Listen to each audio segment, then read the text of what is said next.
അതെ, ഒരു 13 ലക്ഷം ഉറുപ്പ്യ കയ്യിലെടുക്കാൻ നിങ്ങളുടെ അടുത്ത് ഉണ്ടെങ്കിൽ ഇങ്ങോട്ട് പോരിട്ട് നമ്മളെ കാസർഗോഡ് ജില്ലയിലെ കാലിച്ചാനടുക്കത്ത് നിന്നാണ് 1.5 കിലോമീറ്റർ മാത്രം മാറിയിട്ട് ആനപ്പെട്ടി എന്ന് പറഞ്ഞ സ്ഥലത്ത് ഇതാക്കണം. ഈ കാണുന്ന അതേമാതിരിക്കുള്ള റബ്ബർ മരങ്ങൾ ഏകദേശം ഒരു 10-200ഓളം റബ്ബർ മരങ്ങളുണ്ട്. നല്ല കിടുക്കാച്ചി റബ്ബർ മരങ്ങളാട്ടോ.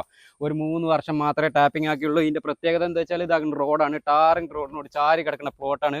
പാർട്ടിന് ചോദിക്കുന്ന റേറ്റ് എന്ന് പറഞ്ഞാൽ വെറും തുച്ഛമായ റേറ്റാണ്. ഈ സെന്റിന് വെറും 13,000 രൂപയാണ് ചോദിക്കുന്നത്. അതായത് ഏക്കറിന് 13 ലക്ഷം രൂപ മാത്രമേ ചോദിക്കുന്നുള്ളൂ. 1 ഏക്കർ പ്ലോട്ടാണ്. എടുക്കണം എന്നൊക്കെ ആർക്കെങ്കിലൊക്കെ താല്പര്യം ഉണ്ടെങ്കിൽ ഇതിന്റെ ഫുള്ളായുള്ള വീഡിയോ നമ്മളെ യൂട്യൂബ് ചാനലായ സ്വർഗ റിയൽ എസ്റ്റേറ്റ് യൂട്യൂബ് ചാനലിൽ ഞാൻ അപ്ലോഡ് ചെയ്തിട്ടുണ്ട്. വീഡിയോയുടെ ലിങ്ക് ഒക്കെ ഞാൻ താഴെ കൊടുക്കുന്നുണ്ട്. ഓണറെ നമ്പറാണ് ഈ മേലെ കാണുന്നത്. എത്രയും പെട്ടെന്ന് കോൺടാക്ട് ചെയ്തോളി. കുറഞ്ഞ വിലക്കൊക്കെ സ്ഥലങ്ങളൊക്കെ കിട്ടാൻ വളരെ ബുദ്ധിമുട്ടാണ്. വേണമെന്നുള്ളവർ എത്രയും പെട്ടെന്ന് കോൺടാക്ട് ചെയ്തോളി. നല്ല ഒരുവിധ ലെവലുള്ള പ്ലോട്ടാണ്. വീടൊക്കെ വെച്ച് താമസിക്കാനും പറ്റുന്ന പ്ലോട്ടാണ്. നമ്മളെ കാസർഗോഡ് ജില്ലയിലെ കാലിച്ചാനടുക്കത്ത് നിന്ന് ഏകദേശം ഒരു 1.5 കിലോമീറ്റർ മാത്രം മാറിയിട്ട് സ്കൂള്, പള്ളി, അമ്പലം, ചർച്ച എന്ന് വേണ്ട എല്ലാവിധ സൗകര്യങ്ങളും നമുക്കൊരു 1.5 കിലോമീറ്ററിൻ്റെ ഉള്ളിലുണ്ട്. അപ്പോൾ വേണമെന്നുണ്ടെങ്കിൽ എത്രയും പെട്ടെന്ന് കോൺടാക്ട് ചെയ്തോളി. അപ്പോൾ നമുക്ക് മറ്റൊരു അടിപൊളി ഒരു വീഡിയോ ആയിട്ട് വീണ്ടും കാണാം. ബൈ.